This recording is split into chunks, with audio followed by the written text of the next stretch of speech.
Հալելույա։ Տեր օրհնի ձեզ։ Բացեք ինձ հետ Եփեսացիների թուղթը։ Եփեսացիների թուղթը հաճախ անվանում են եկեղեցագիտության թուղթ։ Ինքը լցված է եկեղեցու մասին մանրամասն խորհուրդներով։ Խոսում է եկեղեցու զորության, խոսում է եկեղեցու իմաստի, նպատակի, ամեն մի հավատացյալի ապրելու կյանքի իմաստի մասին։ Դուք ճանաչում եք ձեր կյանքի իմաստը։ Դուք գիտեք ինչի համար եք ապրում երկրի վրա։ Չէ՞ որ դուք եկեղեցու մասնիկն եք կազմում, ու երբեք ձեզ առանձին մի տեսեք Քրիստոսի եկեղեցուց, Քրիստոսի մարմնից։ Եփեսացիների թուղթը եկեղեցին ներկայացնում է մի քանի տեսանկյուններից, օրինակ որպես շինություն, որպես Քրիստոսի մարմին, որպես բանակ։ Եթե կարդաք կտեսնեք, շատ ճոխ մի թուղթ է, որ խոսում է եկեղեցու մասին։ Այսօր եկեղեցին որքան մոտենա աշխարհի վերջին, այնքան ինքը կարիք ունի հասկանալու, թե ով է ինքը երկրի վրա եւ ինչ ունի երկրի վրա անելու։ Բայց ոչ մի բան եկեղեցին չի կարող երկրի վրա անել, եթե ինքը չունենա Աստծո իշխանությունը։ Մարդկային ոչ մի բան աստվածային գործ գործել չի կարող։ Դրա համար այսօր պիտի խոսենք եկեղեցու իշխանությունից, որպեսզի այն նպատակները, այն ամեն ինչը, ինչ որ խոսում ենք եկեղեցու մասին, եկեղեցին ունենա աստվածային իշխանությունը այն կիրառելու, իր կյանքի իմաստը, նպատակը երկրի վրա գտնվելու իր նպատակը իրականացնելու համար։ Պողոս առաքյալը Եփեսացիների թղթի 3 հատվածներում խոսում է եկեղեցու իշխանության մասին, եկեղեցու զորության մասին։ Դրանցից առաջինը գրված է հենց առաջի գլխի 19-ից 23 խոսքերում։ Բայց ուզում եմ մի քիչ ավելի ընդարձակ պատմել, թե ինչ է տեղի ունենում։ Հետարքիր ձևով Պողոս առաքյալը ասում է՝ ես ձեր համար աղոթք եմ անում։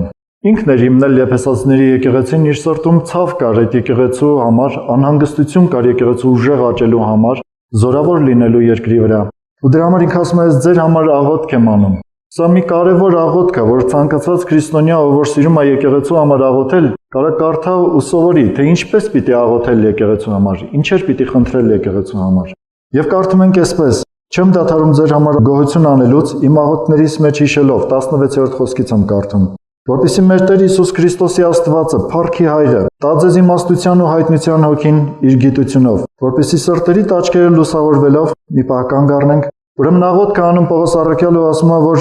որ մեր Տեր Հիսուս Քրիստոսի Աստվածը, Փառքի Հայրը, տա իմաստության ու հայտնության հոգին եկեղեցուն։ Ու գրված է, որ այդ հոգին տրվում է գիտությունով, մի պահ նայեք 17-րդ խոսքը։ Տա ձեզ իմաստության ու հայտնության հոգին իր գիտությունով, որպեսզի սրտերիդ աչքերը բացվի։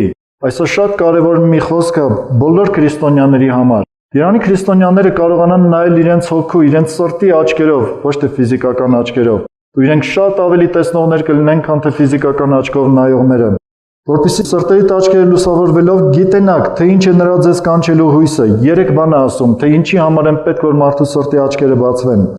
Սրտերիդ աչքերը բացվելով գիտենաք, թե ինչ է նրա ձեզ կանչելու հույսը, սա առաջինն էր։ Ինչ է նրա ժառանգության փառքի ճոխությունը, սա երկրորդն էր սուրբերի մեջ, եւ ինչ է իր զորության գերազանց մեծությունը հավատացյալներից մեջ։ Այսինքն շատ կարևոր է որ եկեղեցին ճանաչի այս 3 բաները, այն հույսը, որ Աստված դրել է իր առջև, այն ժառանգությունը, որ ինքը պիտի ստանա, ու այն զորությունը, որ կա եկեղեցում, որ Աստծո կողմից արդեն տրված է։ Դու ճանաչում ես դրանք։ Ու սրանից հետո, իհարկե մենք երեքն էլ չենք խոսելու, միայն պիտի կանգ առնեմ զորության վրա, որովհետև այսօր դրա կարիքը կա խոսելու։ Նա, ով որ ունի որոշակի իշխանություն, նա նաև պատասխանատվություն է զգում այդ իշխանությունը օգտագործելու համար։ Գիտեք դա ինչպես է տեղի ունենում, մոտավորապես այսպես։ Հեչ եղել է, որ ձեր բարեկամը տա իր տան բանալին, ասի ես չեմ լինելու քաղաքում կամ Հայաստանում, խնդրում եմ որ մի որոշ ժամանակ հսկես այդ տունը։ Ինչ պատասխանատվության զգացում ես ունենում։ Բա որ գա տեսնի մի բան կորել է այդ տանից։ Ո՞վ է պատասխանատու դրա համար։ Պատկերացնեք ինչ եք ապրում։ Աստված տվել է մեզ երկնքի թագավորության բանալիները, դուք կարդացել եք դա։ Ինչպես ես օգտագործում այնտեղի եղածը, երկնքի թագավորության իշխանությունը երկրի վրա։ Վերջի սրա համար հաշիվ պիտի պահանջի ինքը։ Բայց եկեք ուսումնասիրենք ու ճանաչենք այդ զորությունը, այդ իշխանությունը, որ տրված է Աստծո կողմից եկեղեցուն։ Որովհետև դու, եթե քեզ համարում ես Քրիստոսի մարմնի մասը, թեկուզ դու քեզ ամենափոքրը կտեսնես, բայց դու ունես նույն իշխանությունը, ինչ որ Հիսուսը, ինչ որ գրված է հիմա այստեղ։ Եկեք ճանաչենք դա։ Եվ ինչ է իր զորության գերազանց մեծությունը, ես կարդում եմ 19-րդ խոսքից։ Գերազանց մեծությունը հավատացյալներից մեջ իր կարող զորության գործադրությունով։ Ուրեմն 2 անգամ գրված է զորություն բառը, ուրիշ թարգմանություններում մի բառը, երկրորդ զորություն բառը կարդակ ուրիշ բառեր են գրված։ Հունարենում իրականում գրված այս 2 բառերը տարբեր։ Առաջինում գրված է եւ ինչ է իր զորության գերազանց մեծությունը, այստեղ զորություն բառը գրված է մի բառ, որը հունարեն, որ ասեմ արդեն ամենից ձեզ հասկանալի կլինի երևի։ Հունարեն բառը հնչում է այսպես՝ դինամիս, այսինքն մի զորություն, որը շարժման մեջ է գտնվում։ Գիտեք չէ, դինամիկա բառը։ Մի զորություն, որը շարժման մեջ է գտնվում։ Շարժումը միշտ կյանքի խորհրդապատկերն է, ու հուները երբ որ ասել են դինամիս, իրենք հասկացել են մի ուժ, որը գիտի ապրեցնել, որը գիտի կյանք տալ մարդկանց։ Դրա համար ասում է, եւ ինչ է իր զորության գերազանց մեծությունը,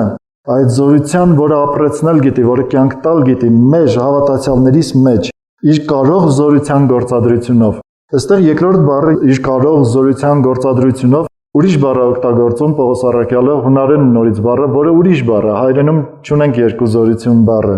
կամ ուժ ունենք դրա փոխարեն, բայց նույն բանն ենք կարծես հասկանում դրա մեջ։ Իսկ այստեղ օգտագործում է մի ուրիշ բառ, որը նշանակում է մի զորություն, որի առջև ոչինչ չի կարող կանգնել։ Բոլոր տեսակ արգելքները քանդող զորություն։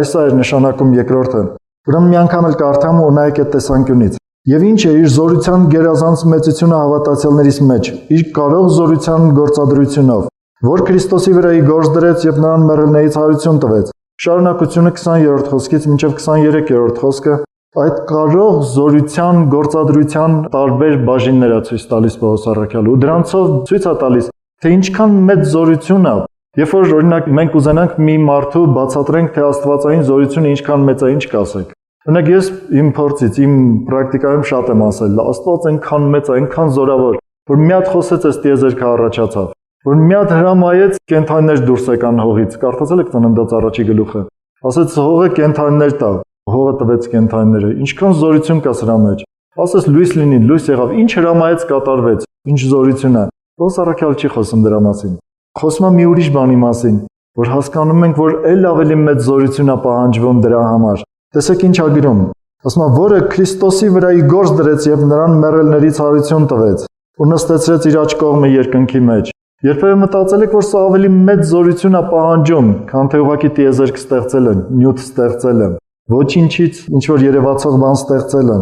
Ասում է, որ մեռելներից հարություն տվեց ու նստեցրեց իր աջ կողմում երկնքում։ Մի պահ եկեք պատկերացնենք Հիսուսի հարությունը ինչպես էր։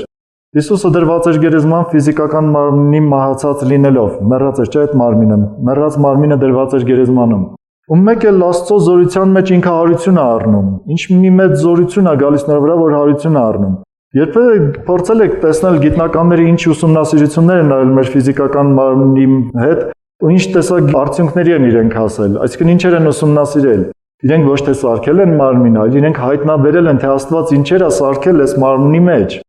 Ու երբ որ ճանաչում են դրա ճոխությունն ու մեծությունը, իրենք են զարմացած մնում, թե ինչ ներդաշնակություն կա այս մարմնի մեջ, թե ինչ գաղտնիքներ, ինչեր կան։ Ու այդ բոլորից առավել, հիմա տեսեք Հիսուսը հարություն է առել, ունի բոլորովին մի հատ ուրիշ մարմին։ Նույն մարմինը հարություն է առել, կենդանացել է փոխված լինելով, նյութը իր մեջ փոխված լինելով։ Այսինքն այդ նույն մարմինը կար, բայց էլ արյուն չկար։ Ինչն էր կենդանություն տվողը հայտնի չի։ Մենք ընդհանրապես կարող ենք ենթադրություններ ու եզրակացություններ անել, ասել Սուրբ Հոգին էր իր մարմնին կենդանություն տվողը, բայց ես կարծում եմ, եթե այս մարմինը, որը պիտի փչանար, որը պիտի վերանա, մի օր հող դառնա, Աստված սարքել այսքան մանրամասներով, իր հրաշալիքներով, իր իմաստությունով, ինչքան առավել դրած կլինի Հիսուսի մարմնի մեջ, այն մարմնի, հարության մարմնի մեջ, որը դեռ ոչ մի գիտնական չի կարողացել ուսումնասիրել։ Ուսումնասիրել են միայն Աստծո Հոգին ու գրել Աստվածաշնչում, այն էլ շատ քիչ տեղեկություններ կա այդ մարմնի մանրամասների մասին։ Ամեն դեպքում գրված է, որ դրա վրա ի գործ դրեց։ Ու մի պահ պատկերացրեք Հիսուսի համբարձումը։ Գրված հավաքեց իր աշակերտներին, աղոթք արեց, օրհնեց նրանց, մեկ էլ նրանց աչքի առջև բարձրանում է երկինք։ Այս երկրի ձգողությունը չէր կարող նրան պահել, որովհետև մի ավելի առավել մեծ գերուժ Հիսուսին բարձրացնում էր երկինք։ Մի մարմին էր, որը չէր վախենում տիեզերքից դուրս գալ։ Հիմա երբ որ մարդիկ դուրս են գալիս տիեզերք, իրենք ինչ որ յուրահատուկ հագուստ, յուրահատուկ սարքերի մեջ են լինում, որպեսզի կարողանան ապրել։ Այդ մարմինը նման դժվարություն չուներ։ Ինքը դուրս եկավ, հեռացավ երկրից, դա տեղի ունեցավ ոչ թե ակնթարթորեն, այլ դանդաղ, աշակերտները կարողացան հետևել նրա հեռանալուն։ Ու գրված է նայեցին այնքան մինչև մի ամպ ծածկեց նրան իրենց աչքից։ Հետարքիր տեսարան էր, չէ՞։ Որեշտակները ասեցին, ինչպես տեսակ նրա գալը, այդպես էլ պիտի վերադառնա։ Ուրեմն այս խոսքը, որի գործ դրեց նրա վրա իր զորությունը, նրան մեռելներից հարություն տվեց ու նստեցրեց իր աջ կողմում։ Այս աջ կողմ արտահայտությունը ավելի շատ պաշտոնի է վերաբերվում, ոչ թե աթոռի կամ չգիտեմ տեղի։ Մենք մարդկանց մեջ էլ շատ տարածված է, որ մեկ էլ մեկի մասին կարող ասի իմ գործի մեջ սա իմ աջ ձեռքն է։ Ասում ենք, չէ՞, այսպեսի արտահայտություններ շատ։ Ու երբ որ դրեց իր աջ կողմում, նստեցրեց իր աջ կողմում այդ պաշտոնի մեջ, այդ պաշտոնը ուներ այսպիսի իշխանություն։ Գրված ամեն իշխանության, պետության, զորության, տերության եւ ամեն անունի վրա որ անվանվում է, ոչ միայն այս աշխարհի մեջ, հապա գալիքի մեջ էլ։ Այս իշխանություն, պետություն, զորություն, տերություն, այսպիսի բաներ կան երկնքում իմ հրեշտակների, կա երկրի վրա, պետություններ, իշխանություններ, ու ամեն բանի վրա նստեցրեց Հիսուսին։ Սա զորության արտահայտումներից մեկն էր, որ կարող էր Աստծո զորությունը հարություն տալ մեռած Հիսուսին ու նրան բարձրացնել երկինք ու նստեցնել իր աջ կողմում։ Դա մեր օրինակն է իրականում։ Մենք պիտի հավատանք, որ այդ նույն զորությունը մեզ պիտի հարություն տա փոխված մեր մարմնով, մեզ պիտի բարձրացնի երկինք Հիսուսի հետ ապրելու հավիտյան։ Շարունակության մեջ գրված ամեն բան նրա ոտքերի տակ հնազանդեցրեց։ Այդ արքիր արտահայտությունը չի ասում ամեն բան նրա ոտքերի տակ պիտի հնազանդեցվի, ասում հնազանդեցրեց, անցյալով է խոսում։ Կարծես թե առաքյալը այս ժամանակ դուրս եկած լիներ ժամանակից, ու ժամանակից դուրս լինելով ինքը նայում ու տեսնում էր արդեն կատարված իրականություն որպես։ Սա մեր համար այնքան կարևոր է, որ ամեն բան նրա ոտքերի տակ հնազանդեցրեց։ Աշխարհը բաժանված է երկու մասի, մարդիկ ունեն ազատ կամք, ու այդ երկու մասի մի մասը իրենց կամքով հնազանդվում են Հիսուսի խոսքին, ինչպես հավատացյալներն են։ Մյուս մասը բոլորովին հակառակ, իրենք հակառակ են կանգնում Աստծուն, Աստված նրանց խոնարհեցնում ու հնազանդեցնում է։ Անկախ նրանից նրանք կհավատան, թե չեն հավատա, մեկը բոլորը գրված ամեն ծունկ պիտի ծռի Տիրոջ, կարդացել եք այդպիսի խոսք։ Ոմանք կխոնարհվեն Աստծուն երկրպագելու համար, ոմանք կդրվեն Հիսուսի ոտքերի տակ որպես թշնամիներ, ինչպես Մարգարեությունն էր ասում։ Եվ շարունակության մեջ գրված է նրան ամեն բաների վրա եկեղեցուն գլուխ դրեց։ Սա արդեն երրորդ արտահայտումն էր իր զորության դրսևորման, որ ամեն բաների վրա եկեղեցուն գլուխ դրեց, որ նրա մարմինն է, եկեղեցին Քրիստոսի մարմինն է, նրա լրումը կամ լրացումը, որը լցնում է ամեն բանի մեջ։ Հիշում եք, մենք խոսել ենք, որ եկեղեցին պետք է լինի մեկը երկրի վրա, որ իր մեջ ընդգրկի ամեն բան։ Եկեղեցին այն միջոցը, որ կարող ամեն ինչ մտցնի Աստծո ներկայության մեջ։ Աստված առանց մարդկանց, առանց իր ժողովրդի չի ուզում այդ գործը անել։ Ինքը տվել է այդ իշխանությունը եկեղեցուն, որ գնացեք ամեն բան մտցրեք Աստծո ներկայության մեջ, Աստծո իշխանության տակ։ Չգիտեմ, արդյոք այս գիտությունը, իհարկե այսպես կարճ բացատրել, որ այս գիտությունը ձեր համար դառնա ձեր սրտի աչքերը բացող, որ դուք տեսնեք այդ զորությունը, գուցե այդքան հեշտ չլինի, ձեզ պետք կլինի իսկապես հայտնության հոգին։ Ու դրա համար աղոթող եղեք։ Բայց ուզում եմ շարունակել, որովհետև սա այնքան կիրառական չի մեր կյանքի համար։ Սա ուղղակի գիտությունը, որը մենք պիտի ճանաչենք, թե այդ ինչ իշխանություն էր, այդ ինչ մեծ զորություն էր, որ կարող էր հաղթել մահին ու մահվան մեջից դուրս հանել Հիսուսին, որ կարող էր հաղթել այս ֆիզիկական աշխարհին, նյութական կանոններին, որ մարդը չի կարող ապրել առանց այս նյութական աշխարհի, բայց Հիսուսը ապրեց առանց դրան, որ ոչ մի բան չկա իշխող այդքան պետությունների իշխանությունների վրա, բայց Հիսուսը դրվեց այդ իշխանության դիրքում այդ զորության միջոցով, որ Հիսուսը դրվեց գլուխ եկեղեցուն, որ պիտի ընդգրկի իր մեջ ամեն բանով։ Այս ամբողջը ճանաչելա պետք։ Եկեք շարունակենք այն ինչը որ մեր համար շատ կարևոր է։ Դա երկրորդ հատվածն է, որ Պողոս առաքյալը գրում է Եփեսացիների թղթում, հետարքիրավոր սա էլ իր աղոթքի մեջ է ասում։ Դա գրված է 3-րդ գլխում, 13-րդ խոսքից սկսում է նորից խոսել իր մի երկրորդ աղոթքի մասին, բայց ես պիտի կարդամ մի քիչ ավելի քիչ։ Երևի ընդամենը 14-ից կարդամ։ Սրա համար ծնկի վրա գալով մեր Տեր Հիսուս Քրիստոսի հոր առջև, որտեղից ամեն ազգատողում երկնքի մեջ ու երկրի վրա անուն է առնում, աղաչում եմ, որ տա ձեզ իր փառքի ճոխության չափով զորությունով հաստատվել իր հոգով ներսի մարդու մեջ։ Առայժմ միայն այս խոսքը 16-րդ խոսքը։ Պողոս ասում է աղոթք եմ անում, որ տա ձեզ իր փառքի ճոխության չափով։ Դուք պատկերացնում եք Աստծո փառքի ճոխության չափով, ոնց որ այլտեղ չկա, Պողոսը չի գտնում էլ ինչ մեծություն խոսի։ Որ երեխաներին ասում են, ինչքան ես մամայից սիրում, ասում է ամպի չափ։ Պողոս առաքյալը մտածում էր երևի ինչ ասի, որ մարդիկ հասկանան, թե այդ ինչ մեծություն է, ասում է Աստծո փառքի ճոխության չափով, զորությունով հաստատվել իր հոգով ներսի մարդու մեջ։ Նախ ասեմ, որ այս ներսի մարդը մեր հոգին է, դա ֆիզիկականը չի, մեր հոգին է։ Ու հաստատվել մեր հոգու մեջ, Սուրբ Հոգու զորությունով մենք հաստատված լինենք մեր հոգու մեջ, մի քիչ հետո կբացատրեմ։ Բայց այս խոսքը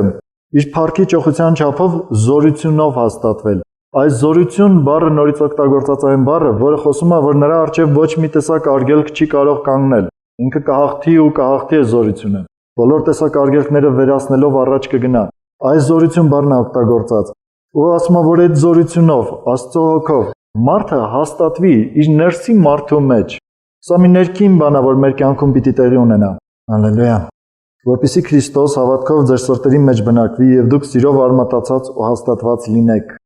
Ուրեմն ինչ է նշանակում հաստատվել Աստծո հոգով ու աստվածային զորությունով ներսի մարդու մեջ։ Գիտեք, մենք մեր ամբողջ կյանքի ընթացքում կանգնած ենք լինելու ընտրության առջև։ Տեղ կլինի, որ մեր աչքով նայածի կարծես թե ծառան կարող ենք դառնալ։ Մենք մարդ ենք, չէ, կարող ենք նաև սխալվել։ Նայում ես, երևույթը մի բան է ասում, բայց գիտես, որ հավատքը ուրիշ բան է ասում։ Դու ավտոմատ կանգնում ես կարծես թե ընտրության առաջ, կամ պիտի ընտրես քո աչքի տեսածով շարժվելը, կամ քո հավատքի ասածով շարժվելը։ Ու այս ընտրությունը շատ հաճախ մարդու կյանքում դժվարություններ է առաջացնում։ Մարդը մեկ-մեկ ընտրում է այն բաները, որոնք հեչ էլ աստվածային չեն։ Մարդը մեկ-մեկ ընտրում է ուղղակի հնազանդվել երևույթին։ Նայում է երևույթը վախեցնում է, ինքն էլ լավ վախենում է։ Երևույթը մի բան է ասում, ինքը հնազանդվում է դրան։ Երևույթը ասում է, որ սուտ ասես քեզ համար լավ կլինի, ինքը սուտը ասում է։ Ու այսպես շարունակ մեր կյանքում բազմազան բաներ կարող են տեղի ունենալ։ Երբեմն մարդը լինում է լավ էլ ուժեղ։ Երևույթը ասում է, որ սուտ ասես քեզ համար լավ կլինի, ասում է, չէ, թեկուզ վատ լինի, ես սուտ պիտի չխոսեմ։ Հալելույա։ Ինքը մի քայլ է կատարում, որով հաստատվում է իր ներսի մարդու մեջ։ Ու եթե դու քո մտքում կարողանում ես ընտրել Աստծո կողմը, դու քո մտքում տեսնում ես այդ տարբերությունը ու դու ընտրում ես Աստծո կողմը, նոր այս դեպքում գործում է Աստծո այս ամենակարող զորությունը, ու քո ներսում եղած արգելքները քարուքանդ է անում։ Դու գիտես, օրինակ Աստծուն փառավորելու համար ինչեր պիտի անես։ Օրինակ, որ պիտի սուրբ ապրես։ Այդ սուրբ ապրելը այնպես չի լինում, հենց այս խոսքին է վերաբերվում։ Եթե սուրբ պիտի ապրես, ուրեմն կա քո մեջ բաներ, որոնք կարող են արգելք հանդիսանալ քո սուրբ ապրելուն։ Դու վստահիր, որովհետև կա մի զորություն, որը գործում է հավատացյալների մեջ, ու այդ զորությունը երբեք նրա առջև ոչինչ փակել չի կարող։ Դու միայն համաձայնվիր իր զորությունը կքանդի։ Մեկ-մեկ ինձ հարցնում են ոնց են մեղքից ազատվում։ Գիտեք, մեղքից չեն ազատվում։ Երբ որ դու հավատացիր Հիսուսին, դու արդեն դարձար մեղքից ազատ։ Չգիտեմ դուք հավատում եք այսպես։ Եթե կասկածում եք դրանում, կարդացեք Հռոմեացիների 6-րդ գլուխը, ասում է՝ «Ում ուզես քո անդամները կնվիրես»։ Ուզենաս մեղքին կնվիրես ու կդառնաս մեղքի ծառա, ուզենաս կնվիրես արդարության ու կդառնաս արդարության ծառա։ Ու մի անգամ, ես ոչ մի անգամ չեմ պատմել, շատ հետաքրքիր մի երազ էր, որ իմ համար Աստված ցույց տվեց։ Աղոթում էի, ասում էի՝ «Տեր, ես ինչ մեղքից ինձ ազատի»։ Ուրեմն գիշերը մի երազ եմ տեսնում, որ նկարագրեմ շատ վատանակ։ Ուրեմն տեսել եք կռիս։ Հայերեն ասեմ ավելի երևի այդքան առնետ, այդքան բան չի լինի ազդեցիկ։ Ինքը սատկած էր, ինքը մեծ էր, երևի մի մետր միայն մարմինի երկարությունն էր։ Ուրեմն փորը պատռված, ծաղիկները կիսաթափված, ինչքան զզվելի տեսարան կլինի։ Ոչի հաստությունը այսենց երևի հաստ պարանների նման։ Ու գիտեք, իմ ու իր հարաբերությունը ինչպիսին էր։ Ես այդ փոչից բռնել ու շալակած տանում էի։ Պատկերացնում եք, երբ որ արթնացա, ամեն ինչ հասկացա։ Ոչ թե ինքն էր ինձ բռնել, ես էի իրան բռնել։ Ու այդ զզվելի բանը, Աստծո համար այսպիսին է մեղքը։ Դրա համար քրիստոնյաներ լավ նայեք Աստծո խոսքին։ Ոչ մի մարդ մեղքի կողմից բռնված չի լինում։ Մարդը ինքը իր սեփական կամքով բռնում է մեղքին ու տանում է իր հետ։ Գիտեք ինչու է բռնում ու տանում, որովհետև շատ հաճախ ինքը մտածում է զգացմունքայնորեն։ Ասում է, ինչ հաճելի է, ոնց կլինի, ու այդ հաճելին ձգողը սկսում է իրեն խանգարել։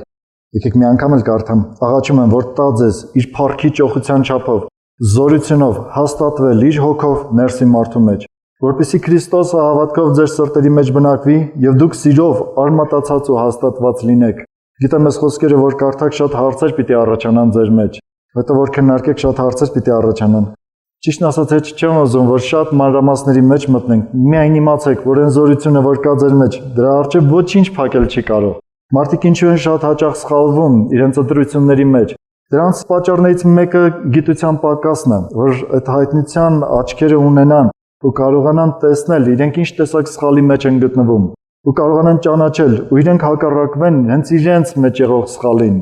Երբ որ մարդկանց ինչ-որ մի բան հաճելի ու գայթակղիչ է լինում, գայթակղիչ, գիտեք չէ, հրապուրական, երբ որ մարդը հրապուրող է լինում, մարդը շատ հեշտությամբ տրվում է այդ հրապուրանքին ու գնում է դրա ետևից, բայց դա վնասում է մարդուն ու իրականում մարդուն դնում է մի այնպիսի վիճակի մեջ, որտեղ ինքը շալակած մի հատ զզվելի բան է տանում։ Հաճախ այդ տեսածը, լսածը, գիտեք որ բոլոր տեսակ արգելքները մեր Աստծո համար ապրելու բոլոր տեսակ արգելքները գտնվում են մեր մեջ, դրսում չեն։ Սա գիտեք դուք, դրսի երևույթը ընդհանրապես միայն հայտնաբերում է, որ մեր մեջ կա այդ դժվարությունը։ Օրինակ միտեղ ուզում եք Աստծո մասին խոսել, բայց ամաչում եք։ Եղել է այդպես։ Գիտեք ինչու եք ամաչում, որովհետև ներքուս դուք վախենում եք ձեր պատվի համար, որ հանկարծ ձեզ կծաղրեն, որ հանկարծ դեմ կխոսեն, ամոթը սա է խոսում։ Բայց որտեղ է այդ ամոթը։ Դա ոչ եղավ այդ մարդկանցից, այդ մարդիկ ընդամենը պատճառ եղան, որ հայտնաբերվի քո մեջ կա այդ ամոթը։ Դու կանգնում ես Աստծո կողմը, Ու Աստծո ամենակարող զորությունը քո ներսում հաղթում է այդ ամոթին։ Երբ որ քեզ միտեղ կասեն մի բան արա, մի գործ արա հանուն Աստծո, ու դու կտեսնես, որ քո ներսում արգելք կա դա կատարելու, դու կանգնիր Աստծո կողմը վստահ, վճռական, ու Աստծո ամենակարող զորությունը քո ներսում կքանդի այդ արգելքը։ Հիշում եմ ժամանակներ առաջ մի եկեղեցու առաջնորդ, ուրեմն առաջարկում է մի երիտասարդի, ասում է արի այն վկայությունը, որ եղել է քո կյանքում բեմից պատմի։ Այնքան վատանում այս երիտասարդը ասում է ամաչում եմ, չեմ կարող ոնց բարձրանամ բեմ։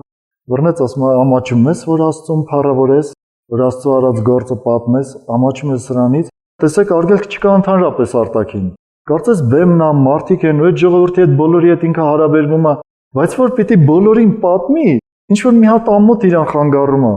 որ Աստծո փառքը պիտի պատմի։ Դա ուրիշ տեղ չի, դա ներսում է գտնվում այդ արգելքը։ Եթե այսօր դու կնայես կասես իմ կինը, իմ ամուսինը, չգիտեմ իմ հարևանը, ես ինչ երևույթը փողը ինձ խանգարում են, ես ինչ Աստծո գործը կատարելու համար, իրականում դրսում չեն, այդ մարդիկ չեն ու փողը չի, ու երևույթային բաները չեն, քո ներսումն է ինչն է խանգարում, որովհետև այդ արգելքները քո ներսում են, բայց դու ունես ամենակարող զորությունը Աստծո ու կարող ես այդ արգելքները անցնել, որովհետև նա կգնա քո առջևից այդ զորությունը ու կքանդի, մենք ես պետք է համաձայնվել դրա հետ։ Ժամանակներ առաջ մեկը պատմեց, որ ինքը եղել է մի երկրում, որտեղ եկեղեցին շատ թույլ է եղել ու ավետարանչություն չի արել։ Ասում է, որ ասի ինչի ավետարանչություն չեք անում։ Մեզ պատասխանեց եկեղեցին, որ գիտեք մեր պետությունը շատ խիստ է, ինքը հալածում է եւ այլն։ Ասում է, ես բերեցի մի քանի օրվա ծոմի աղոթքի, այդ եկեղեցին ու երկար այդպես ծոմի աղոթքի մեջ են եղել։ Ասում է, հենց եկեղեցու անդամներից մեկը մարգարեացավ, ասաց Աստված ասում է, ես ոչ մի պետության ու կառավարության հետ դժվարություն չունեմ։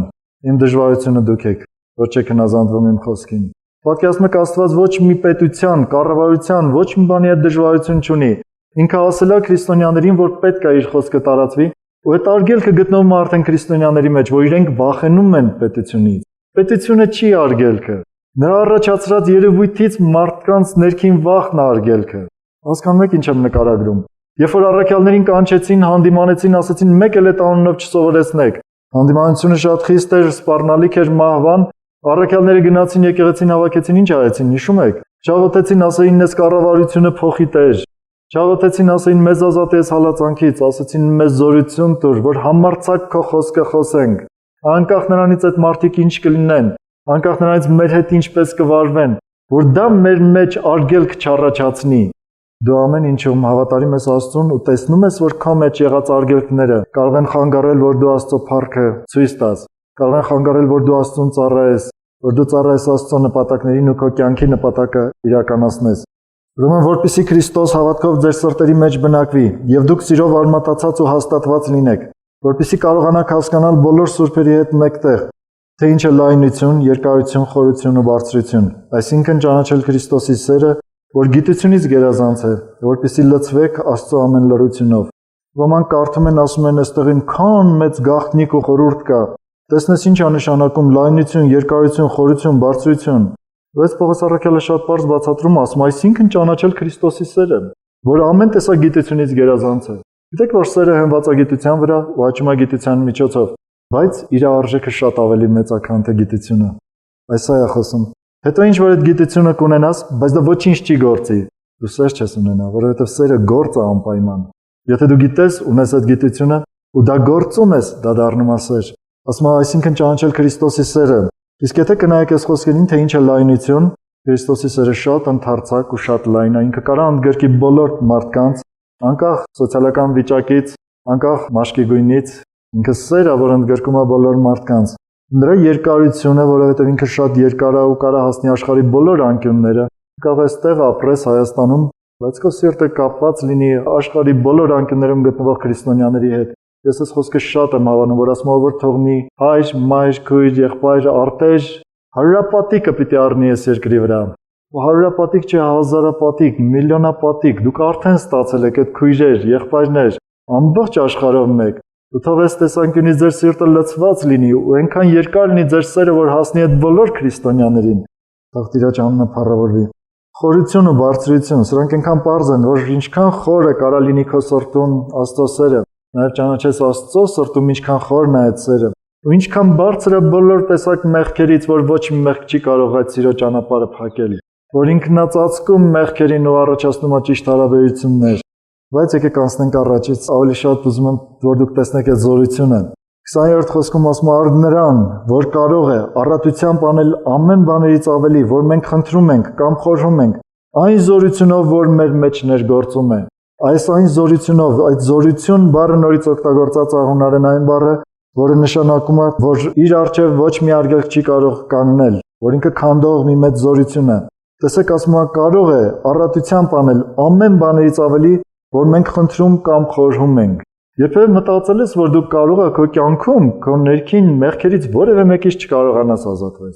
Դու մտածիր միայն, որ Աստված քեզ կարող ազատի, ու ինչքան էլ դու մտածես, որ Աստված քեզ կարող սրբացնի, խոսքը ասում է, որ մեր խնդրածից ու մտածածից ավելին կարող անի։ Մենք հաճախ այս խոսքը օգտագործում ենք նաև մեր շուրջը եղող դեպքերի ամեն ինչի վրա, բայց կոնտեքստը խոսում է մեր մեջ կատարվող իրականության մասին, որ Աստծո զորությունը կարող է մեր մեջ մեծ փոփոխություններ անի։ Երբ որ դու կտեսնես, որ քո կյանքում ինչ-որ մի բան կխանգարի, որ դու Աստծո գործը անես, ինչ-որ մի հատ հրապուրանք կգա ու կսկսի քեզ գրավել, հիշիր, եթե դու խնդրում ես Հիսուսի անունով, քո մեջ գործում է մի մեծ զորություն, որի առջև ոչ մի հրապուրանք ու ոչ մի բան կանգնել չի կարող։ Զորությունը ինչքան էլ դու խնդրում ես, դրանից առավել ինքը կարող անի։ Ինչքան դու մտածում ու պատկերացնում ես, դրանից առավել կարող անի։ Ես չեմ ասում, Աստծո խոսքն է ասում։ Ամեն բանից ավելի, որ մենք խնդրում կամ խորհում ենք, այն զորությունով, որ մեր մեջ ներգործում է։ Առաքյալը ասում է, մեր մեջ ներգործում է։ Հավատում ես այդ ներգործությանը։ Սրա համար ուղղակի պետք է մեզ հավատք, գիտեք։ Զորությունը շատ հաճախ չի գործում այն դեպքում, երբ որ մարդը հավատքով չի վերաբերվում։ Ուրիշ ոչ մի պայման չկա զորության գործելու համար։ Մի քիչ հետո հավատքի մասին ավելի շատ կարիք կլինի խոսելու։ Ուրեմն երրորդ հատվածը, որտեղ խոսվում է Աստծո ամենակարող զորության, այդ մեծ անսահման զորության մասին, դա գրված է 6-րդ գլխում, 10-րդ խոսքից սկսած։ Ըստ սրանից հետո եղբայրներս, զորացեք Տիրոջով ու նրա զորության կարողությունով։ Ձեր վրա հագեք Աստծո սպառազինությունը, որպեսզի կարող լինեք սատանայի հնարքներին դեմ դնել, որովհետև մեր պատերազմը արժանի ու մարմնի հետ չէ, ապա իշխանությունների, պետությունների հետ, եւ այս խավար աշխարհի իշխանությունների հետ, երկնավորների մեջ եղող չար ոգիների հետ։ Ալելույա։ Եթե երրորդ գլխի խոսքը խոսում էր, որ այդ զորությունը ամեն ինչ կարող անի մեր մեջ, այստեղ խոսում է զորությունը կարող անի մեզանից դուրս գտնվող մեր թշնամու դեմ։ Մեր թշնամին մեր մեջ է առաջին հերթին եւ երկրորդ մեր թշնամին մեզանից դուրս է գտնվում։ Ու երբեք չփորձեք մարդկանց նայել որպես ձեր թշնամիներ։ Նրանք, ովքեր փորձում են մարդուն նայել որպես իր թշնամի, Հիսուսը ասաց՝ սիրիր քո թշնամուն։ Այս խոսքը դրան է վերաբերվում։ Բայց այնտեղ, որտեղ դուք տեսնես սատանային որպես քեզ թշնամի, այդ խոսքը դրան չի վերաբերվում։ Դու երբեք սատանային պիտի չսիրես։ Մեկը, որ ճանաչել էր Աստծո զորությունը, պատմում էր ինքը, բացվեց, թե Աստծո զորությունը, Աստծո իշխանությունը ինչքան մեծ է իմ կյանքում, որ Աստված ինչ է տվել եկեղեցուն ու անձամբ ինձ, ոնց որ այդ հայտնության հոգին, որ կարողանա ճանաչել Աստծո զորությունը։ Ասում եմ, որ տեսա ինչքան մեծ է այդ զորությունը ու ինչքան իշխանություն ունեմ այդ դիվական աշխարհի վրա, ասում եմ, եկա սկսեցի խղճալ սատանային։ Ասացի, վայ, մեղ կա, գոնե ապաշխարեր կամ չգիտեմ ինչ։ Ասում եք, Աստված կանգնացրեց, ասաց, ինչ ես մտածում, դու արդեն սխալ ուղղությամբ ես գնում։ Այդ ամբողջ բանակը կանգնած է մարդկանց դժոխք տանելու, դու խղճում ես դրան, ում ես խղճում։ Խղճալու դեպքում մարդը սկսում է ետ քաշվել պայքարից, այդպես չի։ Մենք երբեք ետի չքաշվենք։ Գիտեք, քրիստոնյաները, որ մտածում են, թե իրենք կարող են չեզոք կանգնել ու ոչ մի կողմից չլինել, պատերազմի մեջ չմտնել, դուք խիստ սխալվում եք։ Դուք կարող եք պարապ նստեք ու չփորձեք պատերազմի մեջ մտնել, բայց նա պարապ չի նստելու։ Նա ամբողջ կյանքում պիտի կռվի ձեր դեմ։ Դրա համար Պողոս առաքյալի խոսքը այսպեսին է. սրանից հետո եղբայրներս զորացեք Տիրոջով ու նրա զորության կարողությունով։ Ձեր վրա հագեք Աստծո սպառազինությունը, որպեսզի կարող լինեք սատանայի հնարքներին դեմ դնել։ Եվ շարունակության մեջ գրում է, որ մեր պատերազմը արյունի եւ մարմնի հետ չի, այսինքն մենք չենք կռվում մարդկանց դեմ, մենք կռվում ենք այն չար ոգիների, իշխանությունների, պետությունների, որոնք կան այս աշխարհում, ապրում են մեր կողքին, եւ չերևացող են, ու իրենք օգտագործում են մարդկանց քրիստոնյաների դեմ կռվելու համար։ Իրենք օգտագործում են այդ մարդկանց միջոցով գայթակղություններ դնելու քրիստոնյաների առաջ, վախեր դնելու, հազար մի բան, բայց Աստծո զորությունը մեծ է դրանց հաղթելու համար։ Դրա համար ասում է, զորացեք Տիրոջով ու նրա զորության կարողությունով։ Ինչ կարողություն ունի Աստծո զորությունը։ Դուք պատկերացնում եք ինչով է ասում Պողոս առաքյալը, որ զորացեք, որպեսզի կարող լինեք սատանայի հնարքներին դեմ դնել արտահայտությունը շատ կարևոր է, որովհետև սատանան հնարքներ ունի։ Սպորտով զբաղվել եք, գիտեք, նայել եք հեռուստացույցով։ Օրինակ նրանք, որ բարբա են կռվում, նրանք ուղղակի իրար չեն քաշքշում։ Նրանք յուրահատուկ հնարքներ են օգտագործում իրար գետնին գցելու համար։ Ու հաճախ այդ հնարքներին, որ նայում ենք, ասում ենք, վայ, ինչ հնարք արեց, որ դիմացինը չէր սպասում։ Գիտեք, Սատանան 6000 տարի, ըստ Աստվածաշնչի, մարդկությունը ունի 6000 տարվա պատմություն, Ադամից սկսած մինչև հիմա։ 6000 տարի հնարքներ է օգտագործում մարդկանց խաբելու համար։ Ու շատ տեղերում ինքը հաջողացնում է։ Շատ տեղերում ինքը հաջողացնում է քրիստոնյաներին խաբելու։ Կարողանում է նրանց հայացքը ուղղել ոչ թե իր վրա, այլ մարդկանց վրա։ Կարողանում է առաջացնել քրիստոնյաների մեջ թշնամություն։ Գիտեք, շատ զգուշ եղեք այսպիսի բաներից։ Եթե դու կարողանում ես չարությանը նայել որպես մարդուց բխող, դու շատ կսխալվես։ Աստվածաշունչը դրան ասում է կարճատեսություն։ Պետրոսի թղթում է դա գրված։ Եթե դուք իսկապես ուզում եք հեռատես լինեք, խորը տեսնող լինեք, դուք պետք է կարողանաք մարդուց բխող չարություն չտեսնել, տեսնել չարությունը սատանայից բխող, որի դեմ դուք աստվածային զորություն ունեք նրան հաղթելու։ Շատ զգուշ եղեք մեկի մասին չար բան խոսել մի ուրիշի մոտ, որովհետև դուք կդառնաք այն մարդկանցից, որոնք չարություն են առաջացնում մարդկանց մեջ, սատանայի գործ են անում։ Գիտեք չէ, բանսարկու բառը նշանակում է չարախոս։ Հիսուսի անունը փառավորվի, որովհետև վերստին ծնունդով ցանկացած քրիստոնյա ստացել է այս զորությունը ու Սուրբ Հոգու մկրտությունով, ստացել է այս զորությունը, որ կարա Տիրոջմով ու նրա զորության կարողությունով հակառակվի այդպիսի բաների։ Միտեղ Պողոս առաքյալը խոսում է ներման մասին, ասում է եթե մեկը ինչ որ շատ կոպիտ սխալ է գործել, չգիտեմ ինչ, ասում է ներեք այդ մարդուն, ասում է որովհետև եթե չներեք, մենք զրկանք կունենանք սատանայից, ես իմ բառերով պատմում եմ ուղղակի Պողոս առաքյալի գրածը, դա գրված է 2 Կորինթացիների 2-րդ գլխի 11-րդ խոսքում, ասում է զրկանք կունենանք սատանայից, որովհետև մենք նրա գործերը չիմացողներ չենք։ Այսինքն եթե մենք չիմանանք սատանայի գործերը, հնարքները, ու մենք հանկարծ տրվենք այդ հնարքներից որևէ մեկին, մենք մեր կյանքի որևէ բաժնում հաստատ զրկանք կկրենք։ Ինչ որ Աստծո օրհնության պակաս կունենանք, Աստծո ներկայության ինչ որ կորուստ կունենանք այդ բաժնում։ Ես հիշում եմ նույնիսկ մի եկեղեցու հովիվ խոսում էր ու ասում էր, որ ժամանակին իրենց եկեղեցին զորավոր ա եղել հրաշքների, չգիտեմ ինչերի մեջ։ Ու հարց տվեցին, ասեցին, ինչի՞ց է, որ հիմա այդ զորությունը չկա։ Ասես մենք մեղ գործեցինք ու չապաշխարեցինք։ Այնպես բան է, ասում եմ, մարդը կարա նույնիսկ հասկանա, որ ինքը մեղ գործեց ու չապաշխարի, որ նորից վերադարձնի Աստծո զորությունը։ Ահա որ մի բան է, կորցնել Աստծո ներկայությունն ու Աստծո զորությունը։ Փաստորեն ստացվում է, որ կորցնելով Աստծո ներկայությունը կարելի է ձեռք բերել սատանայի ներկայությունը,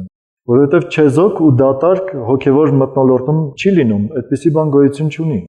Եկեք մի անգամ էլ կարդամ. Եղբայրներս զորացեք Տիրոջմով ու նրա զորության կարողությունով։ Ձեր վրա հագեք Աստծո սպառազինությունը, որպեսզի կարող լինեք սատանայի հնարքներին դեմ դնել։ Եթե կարդաք Հայտնության գիրքը 2-րդ գլխում Հիսուսի պատգամն է ուղղված եկեղեցիներին, ու 2-րդ գլխում խոսում է այնտեղ մի եկեղեցու Թյուվատիր է կոչվում, այդ քաղաքում գտնվող եկեղեցուն է խոսում, ասում է շատ գիտություն չունես, ու չճանաչեցիր սատանայի խորը բաները։ Սա հանդիմանական է կարծես թե։ Ճանաչեց եկեղեցին սատանայի խորը գործերը։ Գիտեք, շատ զորավոր գործեր շատ հաճախ կանգ են առել, որովհետև մարդիկ չեն կարողացել ճանաչել սատանայի գործերը։ Ու թույլ են տվել, որ սատանան իրենց հետ ինչ-որ միջոցներով խաղ խաղա ու կորցրել են դրա պատճառով Աստծո զորությունը, Աստծո ներկայությունը։ Մի նույնիսկ շատ մեծ արթնություն կանգ առել դրա պատճառով։ Դա եղել է մոտ 100 տարի սրանից առաջ։ Երբ որ արթնությունների մի շրջան էր գնում, դեռ ավելի, եթե չեմ սխալվում, 100 տարուց էլ ավելի առաջ։ Արթնությունների մի մեծ ընթացք էր գնում, ու այնքան մեծ էր արթնությունը, որ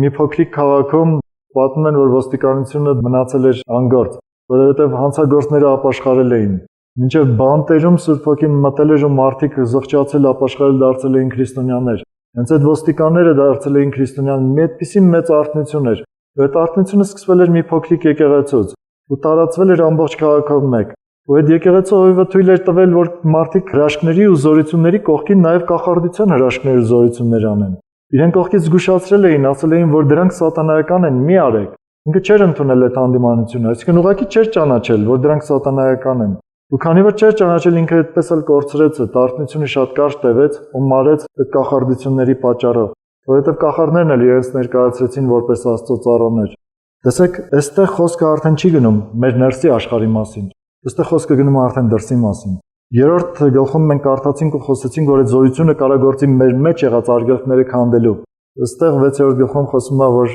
զորությունը կարա գործի դրսում եղած արգելքները քանդելու համար։ Դու կարող ես քո շրջապատում եղած մարդկանց կյանքում տեսնել, ճանաչել սատանայի գործերը ու քանդել այդ արգելքները։ Դա կքանդվի աղոթքով, երբ որ դու կհրամայես սատանային, որ հեռանա այդ մարդու կյանքից, Դա կքանդվի խոսքով, երբ որ դու այդ մարդուն կսովորեցնես ճիշտ ապրել Աստծո առջև, ու այդ մարդը կընդունի իր կյանքից կհեռանան սատանայի գործերը։ Պատկերացնում ես դու ինչ զորություն ունես ու ինչի համար ես դրված աշխարհում գործելու։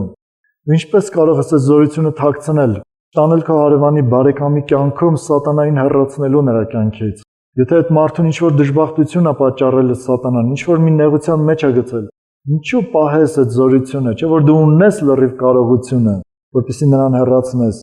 Այսինքն դեմ դնել սատանայի գործերին ուրիշների կյանքում էլ նաև, ոչ միայն քո կյանքում։ Երբ որ կտեսնեք միտեղ չարությունը սկսում է շատանալ, մի մտածեք, որ մարդիկ են չարացել, մտածեք նրանց չարացնող կա, ճանաչեք դրան ու հրամայեք Հիսուսի անունից, որ նա հեռանա, որովհետև այդ իշխանությունը քեզ է տրված։ Մեկ-մեկ այդ իշխանությունը չի գործի, որովհետև հավատքի պակաս կլինի։ Աշակերտների մոտ բերեցին մի դիվահարի, խնդրեցին, որ դևը հանեն։ Աշակերտները հավատում են, որ շատ հրամայել էին ու դևը դուրս չէր գալիս։ Ու երբ որ Հիսուսը եկավ, մի հատ հրամայեց ու դևը դուրս եկավ։ Աշակերտները ասացին, բա մենք ինչու չէին կարողանում հանել։ Ասաց, ձեր թերահավատության պատճառով, որովհետև ծոմով ու աղոթքով պիտի հանել։ Այսինքն ծոմն ու աղոթքը ուժեղացնում են հավատքը։ Ոչ թե ծոմ պիտի պահել, հաց չուտել, որ դևը դուրս գա, չէ։ Ծոմն ու աղոթքը ուժեղացնում են հավատքը։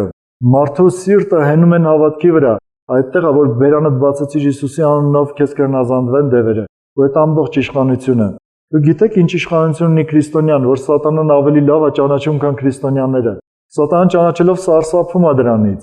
Մի երիտասարդ պատմում էր, ասում է, որ ինքը երբ որ Սուրբ Հոգով մկրտված է եղել, ասում է բարձրացա ուղակի տրանսպորտ նոր, ասում է հավաքույթից դուրս եմ եկել, հենց նոր Սուրբ Հոգով մկրտվել եմ։ Ասում է բարձրացա ավտոբուսի ետևի մասում կանգնած եմ, ասում եկել մի հատ մարդ սկսեց ինձ թարթ նայել։ Սկսեց քթի տակ մրթմրթալ ինչ-որ բաներ, իմ կողմը չար բաներ խոսել։ Ասում եմ մեկ էլ այնքան վատեցավ, որ բռնվեց, ասում է ցնցվում էր ու քիչ էր մնում ընկներ գետնին։ Ես նայում, ասում եմ, գիժա, ի՞նչ է, ինչ պատահեց սրա հետ։ Լրիվ նոր անդամ, ինքը չի հասկանում ինչ է տեղի ունենում։ Բայց իր մեջ ինձ նոր լցված, այդ անկեղծ հավատքով, Սուրբ Հոգին իր շուրջը գրաված, այնտեղ սատանան գիտի, տանջվում է արդեն սատանան։ Մի հատ պետք էր հրամայել ու նա կհեռանար այդտեղից։ Բայց ինքը ուղղակի չէր ճանաչում դա։ Ինչի եմ սա պատմում, որ սատանան շատ ավելի լավ է ճանաչում, թե քրիստոնյաները ինչ զորություն ունեն, ու քրիստոնյաները չեն ճանաչում։ Տա Աստված այդ հայտնության հոգին ձեր սրտերին, որ ձեր սրտերի աչքերը բացվեն, լուսավորվեն, ու դուք տեսնեք ինչ զորություն ունեք ու ինչի համար եք ապրում երկրի վրա։ Ու երբ որ դուք այս տեսակետից նայեք,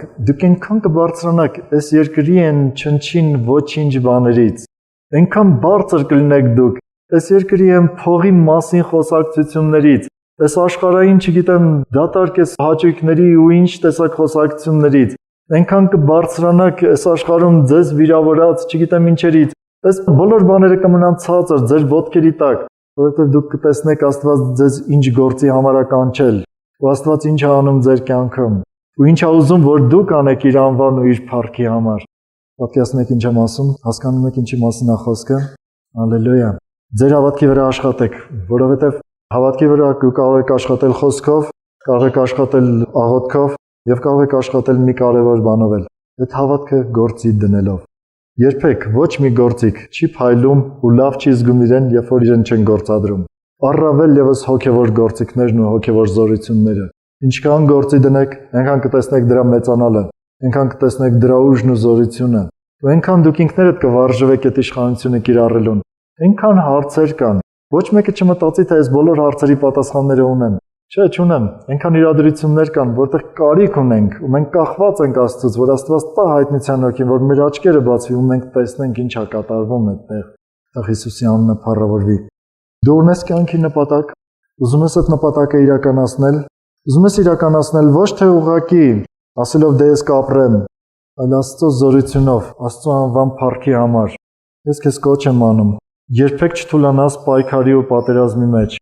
Միշտ նայիր Հիսուսին, ապրիր Հիսուսով, որովհետև դու կանչված ես յուրահատուկ գործի համար։ Ամբողջ Եփեսացիների թուղթը մեր այսքան երկար ժամանակվա քարոզները դրա մասին են խոսում։ Դու նաև պատասխանատու ես, թե Աստծո կողմից տրված այդ իշխանությունը ինչպես ես կիրառում։ Եկեք ոտքի կանգնենք։ Օգտագործիր քո սրտի աչքերը, քո աչքերը, նայիր Հիսուսի դեմքին։ Եթե հանդիմանություն կապրես, զղջում բեր ու խոստովանություն, եւ սպասիր Հիսուսից ներումը։ Եթե առաջնորդություն կապրես, գլուխդ խոնարհիր ու հնազանդվիր այդ առաջնորդությանը։ Եթե քո աչքին կգա մեկը, որին պետք է այցելել, որի կյանքից պետք է հեռացնել սատանայի գործերը, Նախքան դիր քո մեջ եղած արգելքը, որ կարողանաս գնալ այդ մարդու մոտ ու նրա կյանքից հեռացնել խնդիրները ու սատանային։